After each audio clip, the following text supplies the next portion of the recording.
Alicia will take you through the PRAF 2.0 Medicaid and Managed Care Plans assessment piece. Medicaid and the Managed Care Plan, Tamisha will again tell you how the PRAF 2.0 is used for the Managed Care Plan. And Sean will do a deeper dive into the PRAF 2.0 and how you can look at practice data. We'll do some frequently asked questions, and I'll show you a few resources that may be helpful. Next slide. If you remember on our last call, on our Getting Started call, we asked if what kind of things you'd like to learn more about to help guide this call. And these, I wanted to show you what the responses were. We'll try to focus on these areas of highest interest. I do want to make sure that you know that if we don't answer a question that you have, please make sure to either come off mute and let us know what your question is, or let us know what your experience is, or put it in the chat box. Next slide.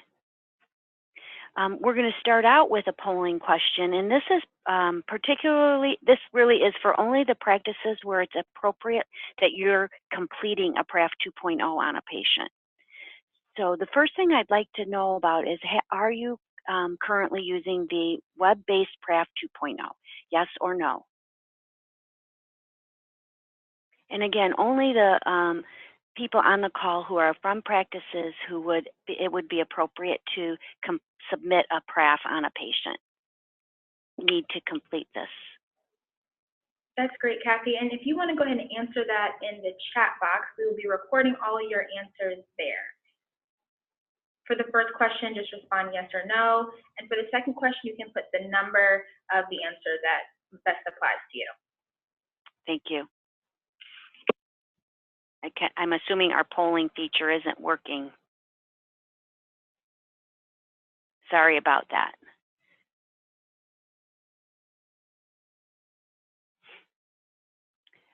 And I'd like to take an opportunity to talk a bit about the answers that are coming through. Amy, I see that you have answered no, that you're not using it currently. And I then see that you're having some difficulties with basically with 1 through 4.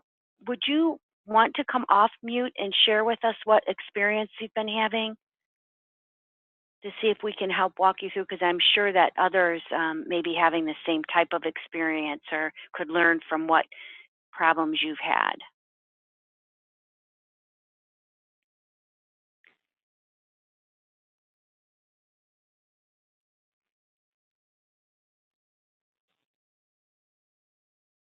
And I see in our chat box that Pete Hall and Lori Edmondson are both, their practices are using the PRAF 2.0. And Amy, at any time, feel free to come off mute, or if you would like to catch up later, I can call you after this call and we could connect offline. Just if you could put your phone number in the chat box for me so I can reach you.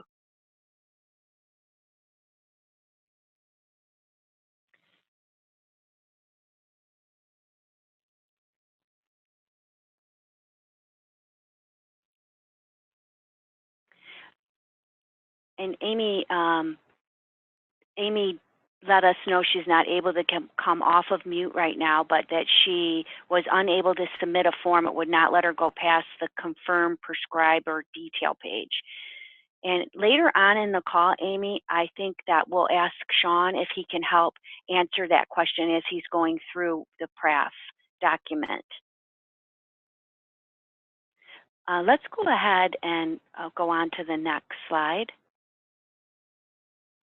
Just a reminder that if you do not see your name in the participant list, to write your name into the chat box so we know for sure that you're here. And also that in the chat box, you can put any questions that you might have. You should be able to come off mute by either pressing the mute button in the upper left corner. That should take you off of mute on the computer, or *6 should take you off mute on the telephone. go ahead to the next screen. Alicia Brown will take over from here to talk about the PRAF 2.0. Perfect. Thank you, Kathy. Can you hear me okay? Yes, I can hear you well. Thank you. Thank you. Well, thank you everyone for joining the webinar and continuing to take steps to access the Nurture Ohio PRAF 2.0 system. Just as a recap, the pregnancy risk assessment form that is web-based, the PRAF 2.0, is Ohio Department of Medicaid's preferred method for notification of pregnancy for all Medicaid patients. And we prefer this method because it is the only web-based system, or the only system, period, that is connected to Ohio Benefits, which is Medicaid's eligibility system, to ensure that our members maintain coverage during such a sensitive time period in their life during pregnancy and as well through postpartum. And it also provides care coordination. So making sure that that member is connected to the proper resources for health and social risks. And we'll talk about that a little bit more. But the first step, if you have not already, is accessing the Nurture Ohio system. And so this system is directly connected to, again, our managed care system. It's directly connected to Ohio Benefits, which is our eligibility system. It will also act as a referral to Ohio Department of Health home visiting services, as well as home visiting services for individuals who are high risk and require progesterone or for prior preterm birth history. And it also will act as a prescription for progesterone if that individual identifies as having that need. So the first thing to making sure that the Medicaid member maintains this coverage and has that care coordination is accessing the system. And if you go to the next slide, we can talk about actually the steps of doing that. So essentially, there are 3 key steps in accessing the Nurture Ohio system. So you must first become a MITS user. You have to identify who your MITS administrator is, who is typically someone who does your billing. And you must then log into the Nurture Ohio system, which will, using the credentials from the first step, so that you can access the system. So within the practice, it's very important to first determine who within your practice will be submitting the pregnancy risk assessment forms. And those are the key individuals that will need to maintain and have a Medicaid information technology system user access. And so that's like the pre-step before the first step. So if you go to the next slide, there are in sequential order areas where you can go for user guides on how to access these steps. But having that individual or individuals within your practice or practices that are submitting the PRAF 2.0 become MITS users. And this process typically takes 3 to 5 minutes or less for gaining access. It's simply going in, putting in the username and password that they want to use for the system, and then waiting 30 minutes once you set up that username and password for the system to set up your account, and then going back in and just answering a series of common challenge questions if you lose your password. So that is the username and password that you would use to access the Nurture Ohio system. But before you can do that, you have to identify who the MITS administrator is within your practice so that they can assign your MITS login with what we call the prenatal visit agent role. And that role is actually, it's kind of the key to unlock your access to the Nurture Ohio system. So although you set up a username and password, the system needs to associate you as a person who has access to view and input details about a Medicaid individual's pregnancy. And that prenatal visit agent role is that key to do that. So the MIDS administrator, if you do not know, is typically someone who handles the billing for your practice. If you talk to your office practice manager, they definitely can assist with that process. And then there are definitely details in a user guide to assist with walking you through that process, which is listed as 2B with the link, hyperlink there for you to get additional access. And then the next step is simply just going to the Nurture Ohio system once that prenatal visit, once the MIDS administrator gives you the prenatal visit agent role, and using the login credentials from step 1 to access the system. So 3 simple steps. Hopefully it shouldn't take you longer than 2 or 3 days to get everything set up, but we are definitely here. Kathy, as well as ODM, or other members from OPQC are here to assist you through that process if you're having challenges. Next slide. And again, the Nurture Ohio Interface User Manual, it goes through each step in detail. So if you are having challenges or if you have questions on where to start, you can either reference the user manual or you can contact Ohio Department of Medicaid directly by using the progesterone email box that is there below. And that will come directly to Ohio Department of Medicaid, and we can try and assist you with navigating how to gain access to the system. Next slide. And once you obtain access to the system, and really speaking about the care coordination piece, we really wanted to pull out the key components that the providers on the practice level are assisting us to provide that care coordination to the Medicaid individual. So if you see here, there's a specific section that allows the provider to inform the managed care plan and Medicaid about any additional needs that the patient has, whether it's a health risk or it is a social need. And so it allows you to do that. So this option here, it just states, does this patient need any additional assistance? And allows you to communicate with us what that need is. And you'll simply input those details into the system, and it will come directly to Medicaid and the managed care plan. And if you go to the next slide, you can actually see some additional items here. So again, just selecting if that patient needs additional assistance, you see there, selecting yes will allow additional drop downs to occur. So you're currently assessing for some questions that this member may be associated with. And these risks are ever changing. So we're always updating this based on additional need or project or resources that either Medicaid has or the managed care plan has for the member. So as you can see, there are options for additional resources or referral sources for tobacco use. So if the member indicates that they are ready to quit and are ready for assistance, then you can provide that information to us. If they have problems with transportation, so getting to your practice, notifying us will allow the managed care plan to provide additional resources as needed.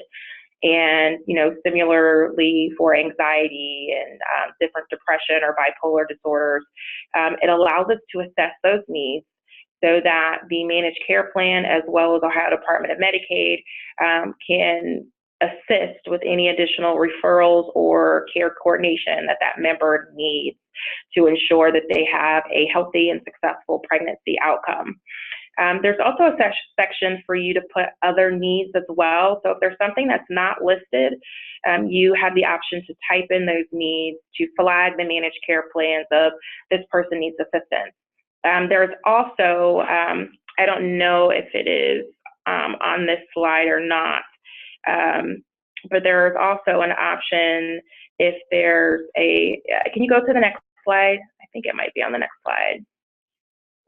No, yes. So and this is really big, it's something that's come up over the past month or so, but if you have a patient that's coming into the office that needs assistance, their Medicaid eligibility is something is struggling with their Medicaid eligibility, or they're having concerns or questions, or they submitted an application and it hasn't yet been approved, there is a telephone number for you to call. To assist that patient with their Medicaid eligibility. So if your patient is having challenges, please have them contact that 800 number so they can gain assistance so that you can continue to submit their PRAF, as the PRAF is for Medicaid individuals only. So I did want to point that out, that contact number is there. And then just, making sure that you're providing those additional referral resources or providing that information regarding their social and emotional issues so that we can provide the additional care coordination. Next slide.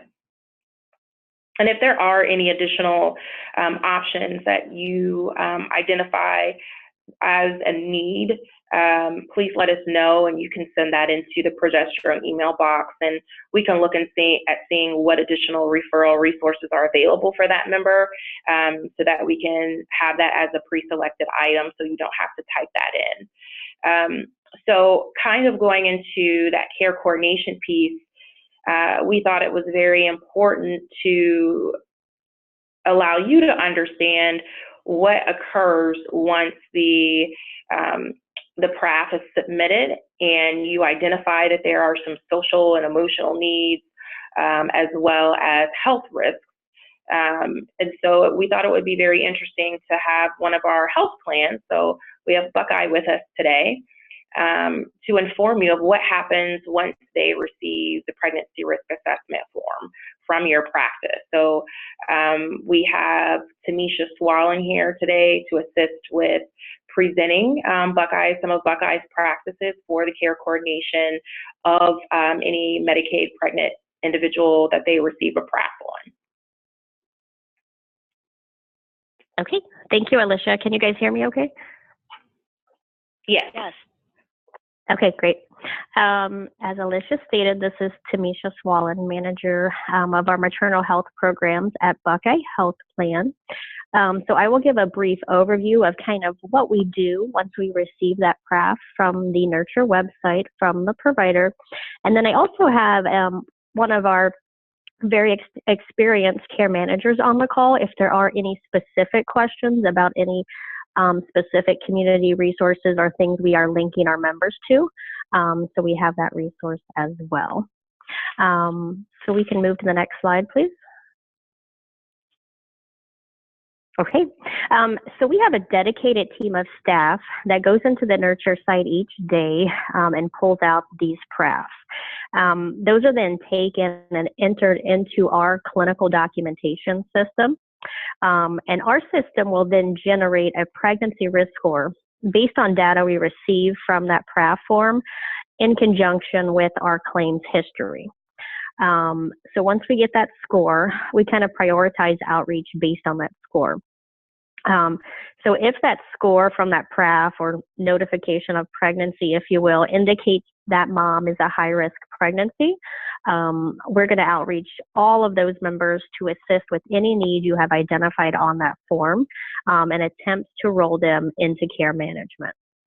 In addition, if we enter that PRAF and our system is not indicating that they are a high-risk pregnancy, but your practice has indicated there is a need for assistance from us for care coordination, whether it be transportation, tobacco counseling, anything like that, we immediately outreach to those members as well to assist with that care coordination piece as requested by your office. Any questions on this slide before we move to the next? Okay. So just wanted to go through the options that are listed on the PRAF as far as care coordination needs and kind of what our plan does once we are identified that there is a need with that member. If there is a need identified for transportation, of course, we're going to call the member, educate them on Buckeye's transportation system, which is 30 one-way trips or 15 round trips. And then once those trips have been exhausted, we work to connect the member with any county resources available in the county they live. And if there is a greater need for even more visits, that's something that our CM team can work to coordinate if the member is out of trips, but they are, a high-risk pregnancy and needing to get to additional appointments. We also have an AOD care management program. So for our moms, alcohol and other drugs, substance abuse, if they are enrolled and engaged with one of our care managers, they also kind of get an added benefit. So those moms would receive unlimited transportation to their provider appointments, unlimited transportation to their MAT providers to continue receiving whatever medication they may need. It includes transportation to AA or NA meetings. So that's also something we work to connect those moms that are struggling with substance or alcohol abuse. If it is indicated that the member would benefit from tobacco counseling, and the member is willing to work towards quitting, we have a program at Buckeye called Puff-Free Pregnancy, and that provides telephonic outreach, education, and support services to reduce the health risk associated with smoking during pregnancy. So if the members are pregnant, they're using tobacco products, and they're trying to quit within the next 30 days, they would be eligible for this program. They're assigned a coach that would work with them to develop their individualized quit plan. That would kind of include preparing for a quit date, identification of tobacco cues and coping strategies, their individualized cessation plan, risk factor education, stress management, things along those lines.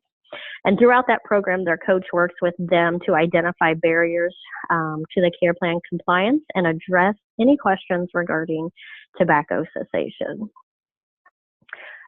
If it is identified that a member needs behavioral health linkage, we work to connect those members with our behavioral health care coordinators who will outreach those moms and assist in linking them to whatever services in the community they may need, as they are experts in the community resources for behavioral health. And it may be a collaborative effort from that behavioral health care coordinator and one of our care managers, but we would work to get the member connected with whatever agency or service they may need. Any questions on this slide or specific resources that we connect our members with if there is a transportation, tobacco, or behavioral health need identified?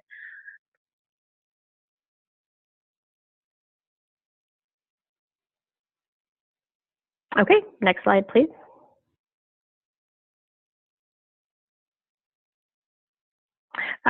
So the other options for assistance from the MCO for care coordination is if there was current or previous gestational diabetes. And if that is indicated, we are going to be outreaching those moms to enroll in care management. Same with anyone that's identified as a progesterone candidate. We're going to work with them on education. We're going to be reaching out to see if there's any barriers that we can help to remove. Do we need to help getting them connected with home health for either insulin pump management or 17P administration in the home? And then any collaboration we would need to do with your office to ensure services are set for those members.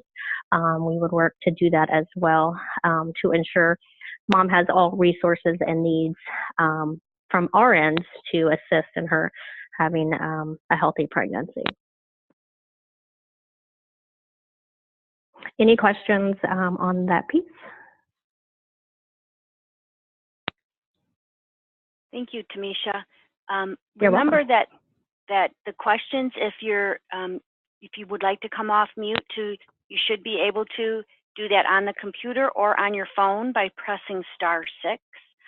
if you're struggling with coming off mute or you would prefer not to speak, you can put your questions in the chat box. Tanisha, can you tell us how you typically communicate with the practice? Is there a uniform way, or is it different for each situation? It's kind of different for each situation, but primarily it would be our care management team reaching out via telephone to that provider office to let them know kind of where we're at in the process, if we've been able to connect with the member and assist with that need or get them enrolled into care management. And then from there would, anticipate and hope to have a collaborative relationship. So the provider's office knows they can reach out to us at any time for any needs of mom or if a new risk is identified down the road. So they would have a direct contact and know who to outreach at Buckeye. Okay, thank you.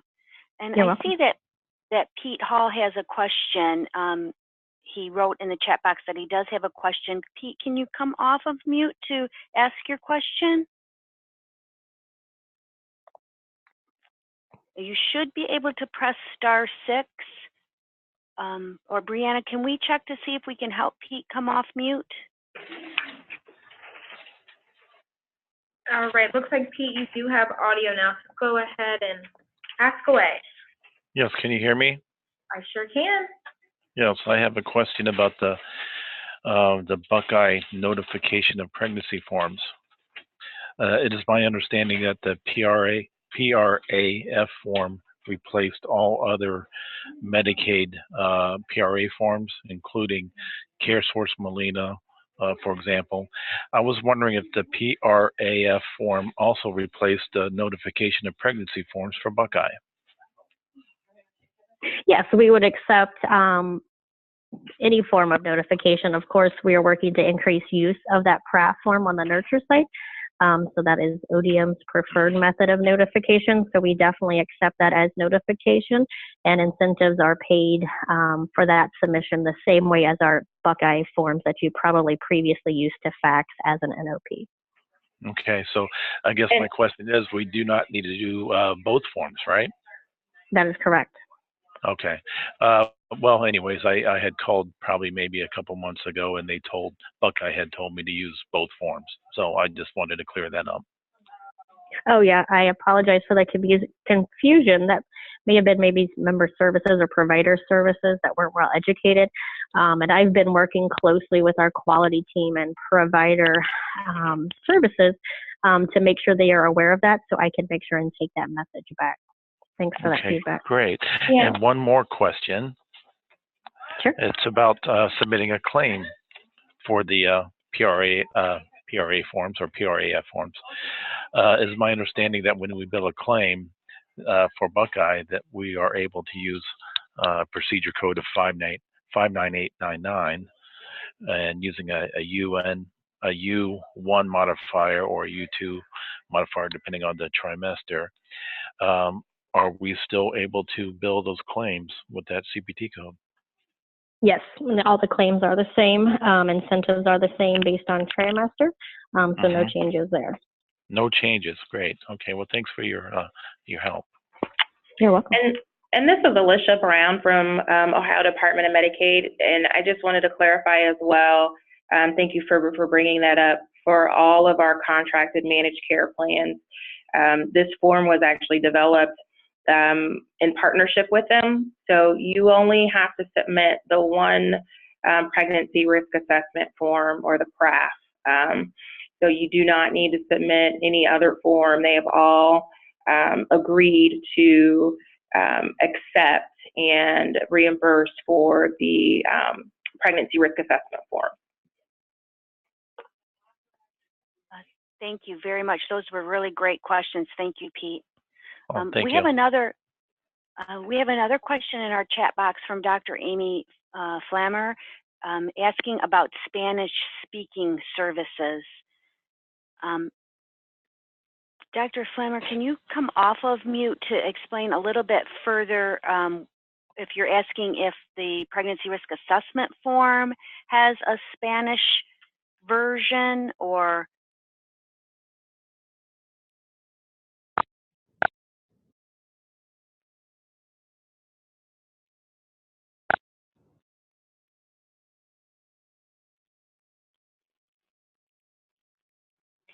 and she may be having trouble coming off of mute. Dr. Alicia, Farmer, we don't. if you would like That's to okay.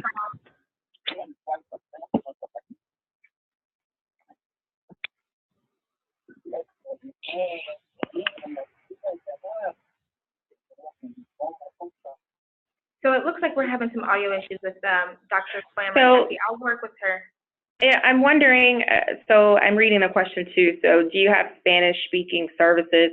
So the pregnancy risk assessment form currently is only in English format. I'm wondering if it's like interpretive services, if that's what the question is pertaining to for the practice, if they have a Spanish speaking patient. And so Buckeye, I'm not sure if Buckeye has any interpretive services, if that isn't what the question intended. And she did explain a little Okay. further, looking for forms in Spanish for the programs that were mentioned earlier. Oh, okay. Tanisha, Yeah, so any of our material we can send out in Spanish. Also, if we are outreaching those members that have needs identified from the PRAF, we do have an interpreter service that we would call on the line to reach the member to ensure there were no barriers, in communication and be able to adequately address their needs. all right, thank you. You're welcome. Let's go ahead to our next slide. And we're going to turn this over to Sean O'Hanlon for a live demonstration of how to look at data on the PRAF and Nurture Ohio system. Hi, Sean. Hey, Kathy, thank you very much. Yeah, absolutely. So I want to sort of just explain a little bit more about how you can find analytics once you're logged in on the progesterone site, and kind of some of the cool things that you're able to do within there in terms of filtering data and what types of data we're collecting. I also know there are a few questions that were asked ahead of time in terms of kind of clarifying some of the analytics that are there. So I'll do my best to address those as I go through. And whatever ones I miss, I think are on the next slide after. And so I can address those as we get back if I missed any of those. So everybody should be able to see my screen, just a sort of page with the tabs across the top and a graph in the middle. This is what you'll see on your screen as you log into your account and then click on the analytics tab on the top. I'm on a account here, so I don't want to show any of the patient information, so that's why I kind of skipped over that part, just to avoid any PHI around that.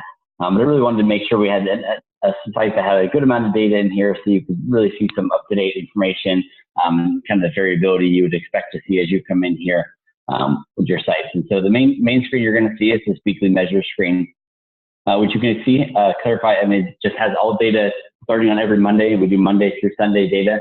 So just kind of get a good look overview of where your data is at. You can check this graph at the top. It allows you to drag and kind of go back and see how it changes. And then each one of these columns down below will have a corresponding graph. And so you can see if I click up here, we want to see the percent except the vaginal. It's going to take a second or two to refresh this page here.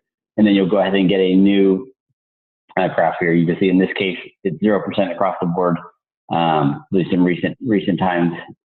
So not much to see on that particular graph. But again, we encourage you to kind of go around and play around with this. Check out that data on this weekly measures tab. You can click the show more button down here. It'll load additional weeks as we go. We just try to do that to make it kind of as fast as possible. There's a lot of data and a lot of numbers that we're crunching to create these tables. So we try to just give you a view that's kind of a quick glance, allow you to see the last 2 or 3 months or so. Some of the other tabs up here, again, I'm going to click through. I already have some of these tabs open. The internet is having some issues at our office here, so I'm connected to a hotspot. It's not the speediest connection, so I kind of loaded some of the things ahead of time with hopes that it wouldn't drag on too long and be able to give you a good overview of everything. Again, we try to give you a graph at the top. This is just how many completed forms by each of the months.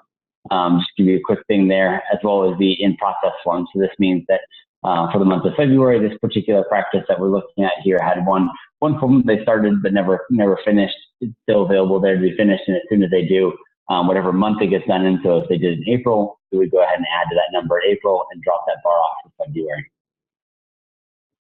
As you scroll down here, you can see some of this information, kind of giving an overview of the number of completed forms, in-process forms that I mentioned, kind of how many progesterone prescriptions were processed using the forms, users that are affiliated with your site. This just means anybody who's logged in and associated with kind of under your admits administrator umbrella. It may be somebody who never entered a form even, but that's just a count of basically all those folks that are affiliated with that.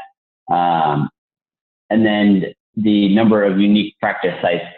This is kind of based off, we're working to improve this actually as we speak. And that basically is the count of the different practices that have been entered, because we don't have really good information to be able to tie it all together at this point in time that we're working with ODM to kind of get some of that ironed out. It's basically based on the number of unique ways that your practice name is spelled within the form. This means if somebody typed it and it had an extra space in between two of the words, or kind of add the information, maybe they put the city at the end of the name, practice name, knowing some of those practices that have multiple locations. Anything like that is really what's going to show up there. So that's one of the things I think there was a question on, so we wanted to clarify that. That you may see some change in that going forward as we're able to kind of narrow it down and maybe get some more finite information there. But for now, we have to rely on what information is entered into the form to give a count there. These are the same sort of analytics that Kathy and Alicia and everybody else is looking at on their end. And so, but only for your practice. And so some of these things maybe you look at and maybe it doesn't make as much sense to you. But really we just we kind of just gave it all to you, whatever you may find interesting, helpful in there. That's the reason for that. And so obviously you can see from Medicaid's perspective, we want to see how many sites are actually using this globally. With any of these different pages here, the usage page, form info, affiliation, you can see we have this add filter button at the top here. And this is really just going to allow you to kind of get at a little more granular detail. And as I click here, we'll go through some of the different filter options, and you can get an idea of what it is that you'd be able to kind of narrow down from a data perspective. Date range, this is really just going to let you kind of pick a starting date and end date. So maybe at this point in time, you're curious, I wonder how many forms we've entered in 2019 so far. You'd be able to just put in January 1st, today's date in there. You'd hit this apply filter button, and it's going to go ahead and filter in throughout all the different pages. So if you apply this on the usage page and then click over form info, that same date span is going to get applied there. So it allows you to kind of see overall what it is. Maybe you're looking for something in particular, how many progesterone prescriptions have been done in a particular period of time, or how many folks from the practice have logged in. All that kind of information will then narrow down based on that date range. With all these, you can combine multiple. So you'll see on the right here, we have a remove filter as well as an add filter button. So if I hit add to filter there, you can see in addition to date range, I can add in managed care plan here. So in this case, you want to know how many forms we submitted that have been affiliated with Buckeye so far this year. What you can do is come in here, hit managed care plan, you select Buckeye from this drop down, and then hit apply filters. And it's going to go ahead and narrow down by both date and managed care plan. At that point, maybe you want to get rid of date and you just want to go with managed care plan. You click here, click apply. Again, my internet is a little bit slower, so it may take a few seconds here. But while we're waiting for this to load, we can go ahead and talk through some of the other filters that exist too. So in addition to managed care plan, we have a home health drop down in there.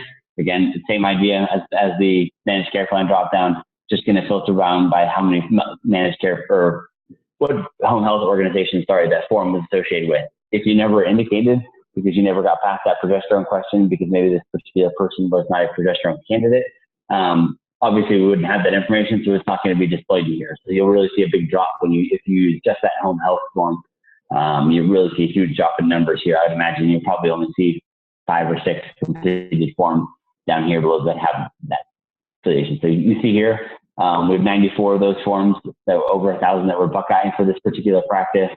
Progesterone prescriptions drop down to only being 1 here, but then monthly utilization, we can click, see sort of more monthly information across the board here. So you can kind of see an idea of how many forms per month have been entered for Buckeye. We get that completed number on the right here as a total. Prescriptions, users, logins, all that stuff gets totaled up on the side here. So really a lot of information there. Feel free to kind of mess around with all these different things. Did not mean to do that. But in addition to managed care plan, home health, and date range, there's a few additional ones. County, so maybe you're just looking to see, I wonder how many Franklin County forms we've entered in there. You can go ahead and pick that as a drop-down option. You want to pick progesterone candidates only. Maybe you're looking to see sort of what your distribution is for folks that are progesterone candidates. That's another one of those options in there. And then that's going based off that progesterone candidate question within the PRAF. As I mentioned, I loaded up some of these other ones, so we'll click to see what is the other information you can see on some of these other tabs. So form info, as you would expect, is really just kind of getting into some of the nitty gritty of the form. So in this case, we'll show the total number of forms you have at the top. Right below that, we're going to say progesterone is not required. So out of those forms, these are ones where no response was given to that, is this person a progesterone candidate question. The next one you're going to see is going to make up the remainder. So if it wasn't a no to that question, it's going to be yes. So that's where the progesterone candidate comes in. And then from there, we narrow it down even further into prescription. So for those folks that are progesterone candidates, maybe they declined to have it or it wasn't offered. That's where some of that information gets dropped down below to this recommended number here. So you can see out of this 216 that were candidates, it was only recommended for 202. So in that case, you would know 14 of those had no to that was progesterone offered question. And again, all the date information, you can narrow it down here. If you're looking for a particular year, you're looking for a particular county, managed care plans, all that information is going to get updated right here, all the way down on this page. The locations page, not a whole lot there. That one is a little bit while we're checking out the other tabs. We're really just going to give you a map here that kind of shows you where the patients are centered. So again, I think this is probably much more useful for a admin where you get to see everything, whereas we're only showing you just your forms here. You get to see this heat map. So obviously this practice I'm looking at is located somewhere in Cincinnati. You can see where all their forms are. So as you zoom in, the kind of the intensity goes away because it's distributed. So you kind of see a lot of this sort of light green around here. That's just we're using the street address, not the actual number, but just the street and city that folks are, the patient's address is associated with. And that's how we get that information. So again, it's probably not anything you're going to go in a whole lot off of, but if you're just kind of curious, I wonder what the distribution is maybe around our city where these folks are, that may be something that you look at there. And then lastly, here we have this affiliation tab. This is getting a little bit more into the form information, but really just kind of narrowing it down by the different organizations. You can see the top section here. We have total forms, and then we list out the managed care plans. You can see that all the numbers, in this case, there's a huge care source. A lot of the patients being seen here are care source patients for this particular practice. Home health, you can see out of the 39 that are required home health services, all 39 of them are Optum OB home care, not option care. And then we get into the county information here. As you would expect, a lot of them are really low numbers based on that map I showed you. We don't have a bunch from Franklin County and Ashtabula up in Northeast Ohio and everything. We got a lot of sort of Southwest Ohio practices here. And I would imagine that Hamilton, as you'd expect, huge number there, 88% of the forms for this practice are in Hamilton County. So again, bunch of different combinations. Feel free to play around with it. Curious to see how many care source patients, what the percentage of progesterone candidates are care source patients in the month of February 2019. You can combine two of those filters and be able to get that information and narrow it down as much as you want. If you ever have any questions or confusion or concerns about the filters or the data that's showing up here, please feel free to use that progesterone email. That will go to Alyssa, and she'll be able to pass it along to me, or feel free to talk to Kathy or any of the other QI folks. They all know how to get a hold of me, and we can help clarify what you have, or if there may be an issue, we're happy to work through it and figure out maybe why the data isn't adding up properly on your end. So with that, I'm going to stop sharing, and then we'll jump back into the slides. As I mentioned, I think there may be one or two more questions that I didn't touch on. And I'm happy to address those as well as any questions that may have come up while I was talking. Sean, could you talk about the help icon within the Nurture Ohio site as well, and what you would like that help icon to be used for? Yeah, so I guess in our end, it's sort of most of the things will end up back at me either way. But when you're logged in, just on the right of the analytics tab that I showed you is the help button. That just gives you a big form.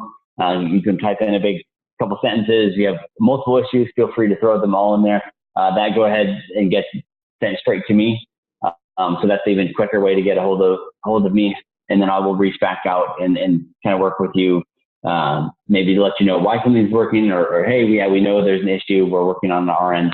So feel free to use that, and then I'll be able to reach back out to you that way. So that is a good call, Kathy. I forgot about highlighting that button.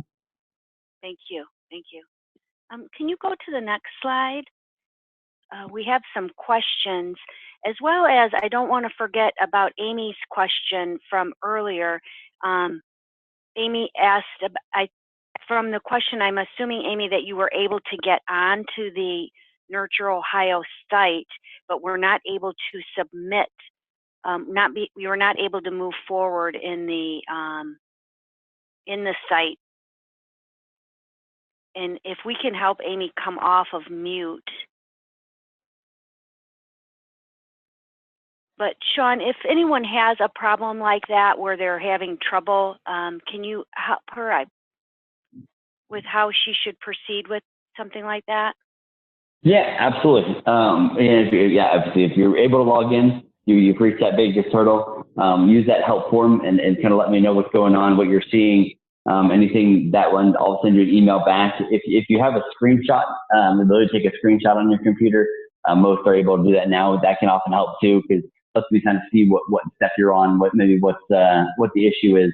And once I email you back, I'll probably ask if you have a screenshot, or ask if you can describe what you're seeing on your end and work through it.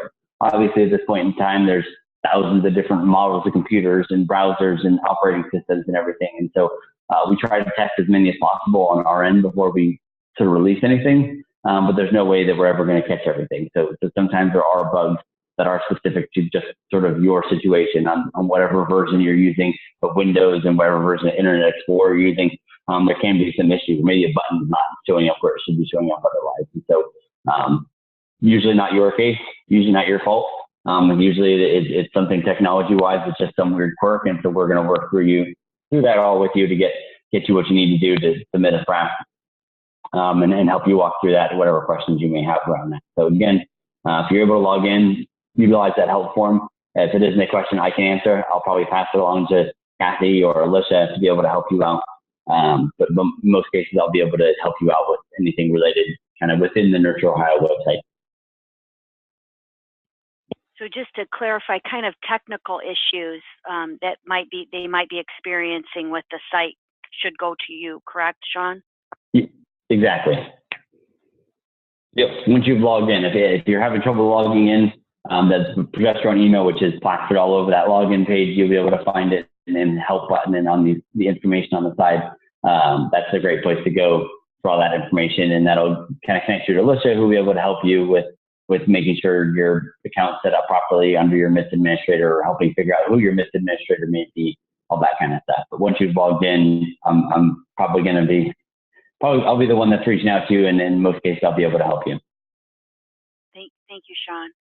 Would you like to quickly go through the questions that were submitted earlier? Yep, absolutely. So I think I touched on the first one. The unique practice sites is kind of based on the address. And again, we're trying to kind of clarify that a little bit more, get it a little bit cleaner, if you will. Each site submitted, I think it's kind of a similar sort of thing. If they have multiple locations, maybe your practice has 5 locations. Right now, we don't really have a great way to narrow that down. It is something where we're working on actively, and probably in the next 2 to 3 months, you'll see some progress on that. How many each nurse submitted? We don't have anything on an individual basis at this point in time. I think we'll bring that back into sort of our larger group conversations and talk about if that's something that we see a need across the board on. Otherwise, we could probably get some individualized information if there's a particular case where you just need to know kind of this person, how many has one person been added. I can usually get that information for you on my end. Seeing forms by hospital or clinic site, or just forms by organization. I think that it kind of gets a lot of those filters and gets you down to some of that more detailed information. But again, I think at each sort of site information, Like I said, that's still coming, and I think that'll probably, I'm guessing that's what that question maybe is getting at. And then the other piece about total per month and the total for the year. The easiest way that you're going to get to that is using that date filter. So if you're looking for 2018, put it in January 1st and then put it in December 31st, and it'll spit out everything, all those different details about that year. And then if you're looking at just for month, if you're looking at high level, we have both that graph that's at the top of that main usage page that I showed you. Otherwise, we have that monthly utilization table at the bottom. That'll give you all that information that you want to know. Thank you, Sean. Go ahead to the next slide. Because we went over a little bit on some of our earlier presentations and we had such great questions, I'm going to kind of move through the rest of these slides pretty quickly, but I do want you to know you are going to get a copy of these slides tomorrow. So if you want to review the ending of these, mostly on the last few slides, we have resources available to you. And I was going to show you a little more deeper about how to find those resources, but we'll move through it kind of quickly. Tomorrow you will also receive, as well as the slide deck, you'll receive the pregnancy risk assessment form instruction sheet, which Medicaid titles as their 10207I. On that sheet, there's a lot of really great contact information for your managed care plans, your county, your home health aides, or your home health agencies, your specialty pharmacy, as well as some billing instructions for submitting a PRAF. So if you have other questions, like Pete mentioned earlier, if you have questions about billing, it's on the 3rd page of this form. We're also going to send you a quick reference process map for initiating the PRAF 2.0. And then we have 2 things that we would like to have you submit back to us that will be included in the form tomorrow. One is a link to a table that we're asking you to complete that will include your practice name and contact information that you want to use in the Nurture Ohio system. Either you want to use or you are using in the Nurture Ohio system. And this will help us to be able to correlate your data and make sure that all the data you're entering is getting accrued to your name, to your practice name appropriately. And then we also have a feedback survey, and I promise you this would take less than 5 minutes to complete. It's very short and pretty easy, yes, no answers. But we just need to get a little bit of feedback from you to see if these calls are meeting your needs and helping with this transition to the PRAF 2.0. Go ahead to the next slide. This is just a picture of the table that will be coming to put your practice contact information into. Next slide. This is the part of the 10207 instruction form. It's on the end of the 3rd page that talks about billing. Next slide. This is what the process map, the quick reference process map to initiate a PRAF looks like. Next slide. On the medicaid.ohio.gov, you can get all these documents as well. And I always refer you to this area because this is where the documents are kept up to date. So you could possibly be using an out-of-date document if you haven't referenced this. As a matter of fact, the written PRAF 2.0, which is the ODM 10207 toward the bottom on the right, that document was updated in February of 2019. So if you are using a written form for any reason, you may want to make sure you get the updated form there. Next slide. Go ahead to the next slide. I want to just show a little bit more of resources. The main Medicaid webpage will be in the slide deck that we send you. A link to the user manual for getting onto the PRAF 2.0, the help email for getting through to the Medicaid system, to the people at Medicaid. And this is a really powerful email, the progesterone PIP at medicaid.ohio.gov, because that email is monitored closely, and you'll get assistance quickly when you use that email. And then you can always look on the opqc.net website for patient and provider information, as well as to review this video and other information about progesterone and the pregnancy risk assessment form. Next slide. If you're having any trouble with getting onto your MITs or redoing a password for your MITs or anything like that, you can call the provider call center at Medicaid, and here's the number here. Important to have 2 identifiers for your practice. And again, our powerful email at progesteronepip@medicaidohio.gov. Next slide. My name, please contact me at any time if you have any problems. If I can't help you, I can make sure I can get you to somebody who can. And I know we're at 1 o'clock right now, so I will thank you all very much for attending. I hope you found the presentation helpful, and I look forward to hearing about your feedback. We will be offering this series again in May and June. Please come again if you have any questions, or share with any of your peers that you think would find it useful. Those will be in May and June. Again, thank you for attending the call today, and please don't hesitate to reach out to me if you have any questions or if I can help in any way. Thank you very much for your time.